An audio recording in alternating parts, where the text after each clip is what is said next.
we're here at the Charlie's Shoeshine Charlie's Big Top Lounge here in Houston, Texas. We're here with the Mighty Orc, a prominent Texas musician, prominent Houston musician.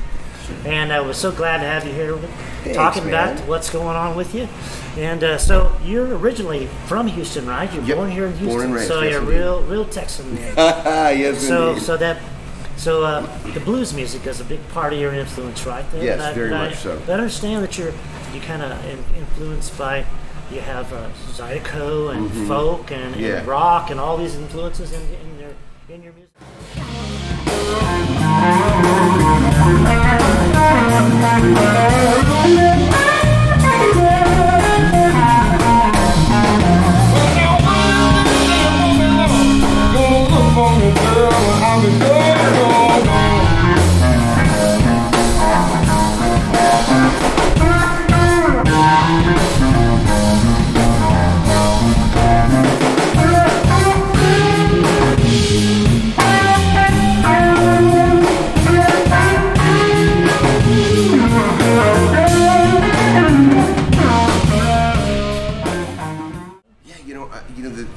What I sort of really like, when I was younger, I studied blues a lot. And I played in a sort of blues and roots band, and then when I started my own group, it really sort of became more of I think all these different styles of music, and so I really think of it now as like just sort of Gulf Coast roots music. There's a lot of Americana, singer-songwriter stuff, a little bit of bluegrass, Delta blues, psychedelic rock.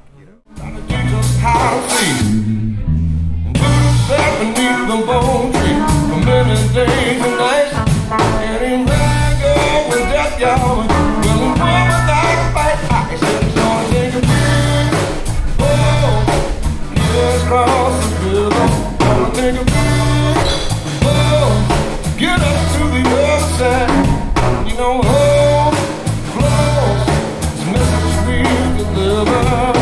This is what it takes to survive. I guess that blues roots though kind of helps you inject that emotion into all those different musical styles. For sure. Transfer that emotion into those different styles. Yeah, very much. Okay, so I heard you're working on a new album also now. Yes, indeed. So that's in the works. And when do you anticipate that'll be ready to go? Man, I'm not 100% sure on that. I mean, I was initially thinking it was going to be like, maybe about this time this year, 2023. But it's not the way it goes. Things always go a lot slower than.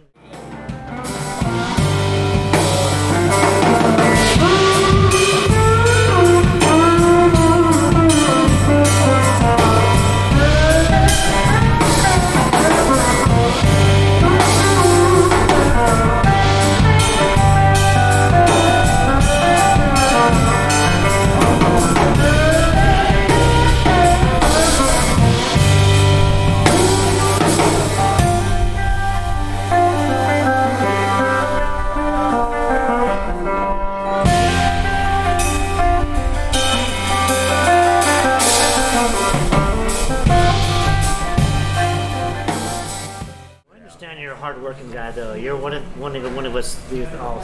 I'm the same way. We're pretty much running the show, and we're doing a lot of the footwork and a lot of the hard work and a lot of promotion and stuff. Pretty much got to do that nowadays. So I know it's a lot of work, a lot of hard work. It is, man. And it's funny. Like, it's just I've been doing it that way the whole time. I've had this, sort of been working under my own name for about 20. What? Yeah. It's 22, almost 21 years now.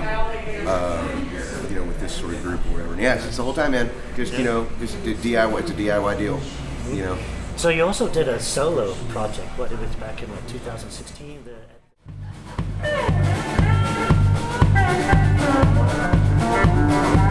Sometimes that takes a couple tries. You guys nailed it. That was awesome. The blues is oh, down they got a heart disease. I said the blues is oh, down they got a heart disease. Like consumption.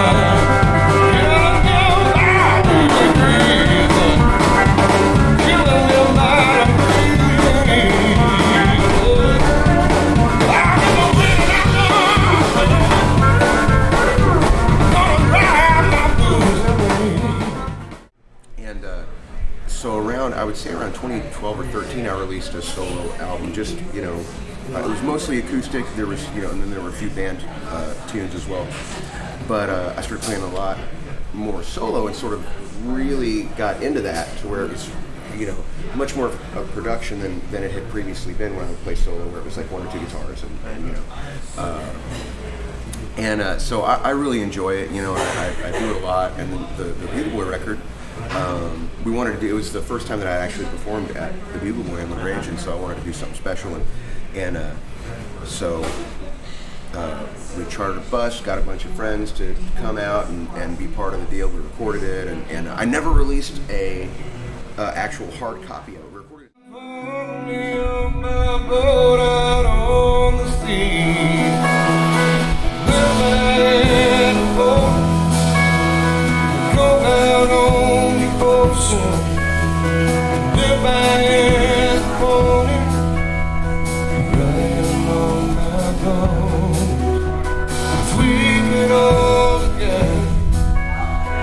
Go out on the ocean, kneel on my boat, on my boat.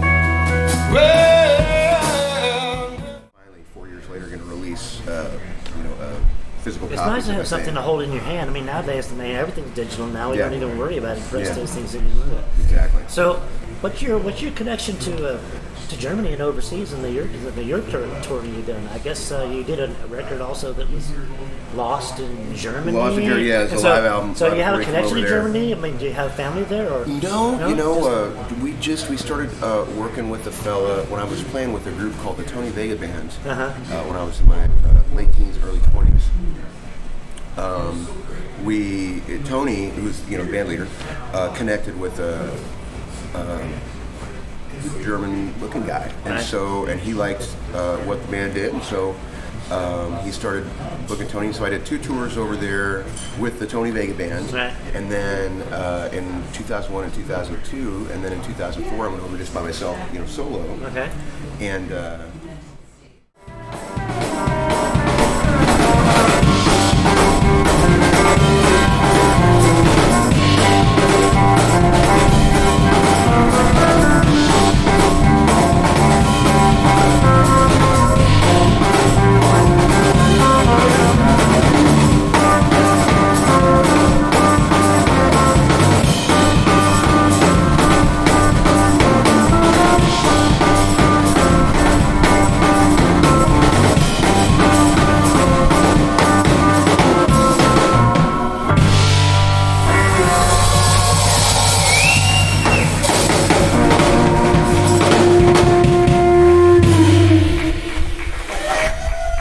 hey, all right, thank you, friends. So that's what I asked you about your musicians you're playing with there. Who? Chris Ardoin on drums, Okay. and Mark Riddell on bass and harmony vocals. Okay. Okay. So you just 3 pieces. You're just handling it that way. Yeah. Previous to this, yeah, I've done, you know, I've done a lot of trio gigs, and then I put out a record in 2016 called Love and a Hurricane, Okay. Okay. and that was like a 5-piece. Well, I had the band. dates wrong on it. The Bugle Boy is 19. Right, and then Love and Hurricane was 16. 16, yeah. Okay. But yeah, that was when that record came out, I was working with a 5-piece band, you know, guitar, bass, drums, organ and piano player named Barry Seelan, and then a percussionist, the congos, and played a bunch of fun, interesting percussion instruments and mandolin as well. So do you like it simpler now, or is it just financial? It just kind of keeps things simple. You know, it's I like sort of all the formats, Right, yeah. and it's really Crafty little stockroads, tricks up your sleeve and in your pouch if you're a lady possum. This is a song about possums, by the way. You can win an Oscar playing dead, I believe. Well, yes, I said, wouldn't it be awesome? I feel like this friendship can blossom. Take all your doubts and toss them up to the man in the moon. Let me play possum with you.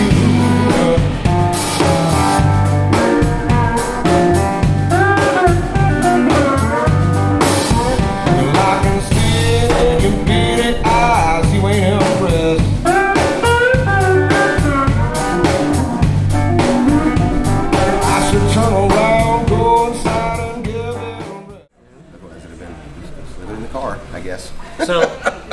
ask you this: Who else should I interview? Who's on your radar that's really cool that I should seek out and try to do it? One of these interviews where I mix the interview and the music Man, well, Mark Riddell, who plays bass with me as well as a lot of other artists here in Houston, he has his own project called Corporeal Pilot. Okay. And man, it's a lot more of a sort of rock feel and really. And that took mama's child, and that turned me all upside down. Well, it took mama's child, and that turned me all upside down. Be traveling on, son, just can't turn you around.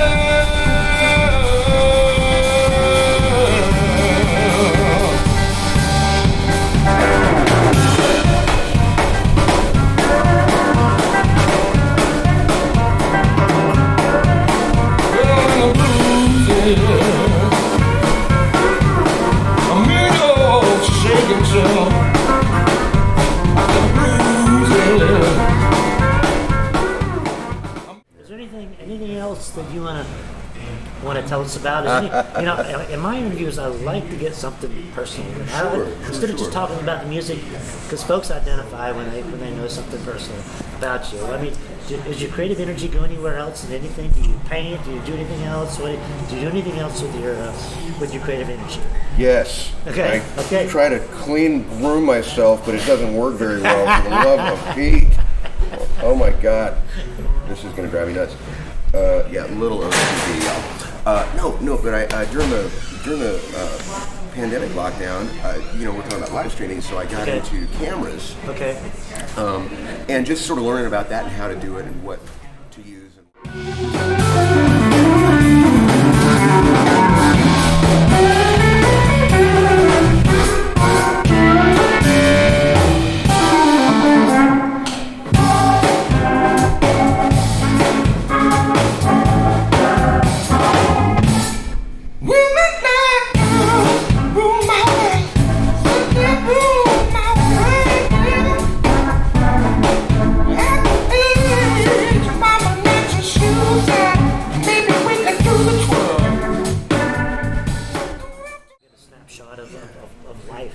Oh yeah, it's you can. I mean, I don't know. It's so neat to especially portrait photography. Because you really get this sort of very close, personal sort of feel of a person. Right, you know what I mean? It's you. I don't know. There's you can see the soul in there. There's really a connection. You can see a connection if you do it right. Sometimes I don't do a great job. You miss it, but so I really enjoy that very much, and that's I've been doing that a bunch the last couple of years. All right. Well, I really appreciate you coming and talking to us, Mighty. Thank you so much. Take the music tonight and put it all together and Brilliant. Put it on my Rambler Radio webpage, and all right. And it'll be on the YouTube channel and stuff. And I really appreciate you.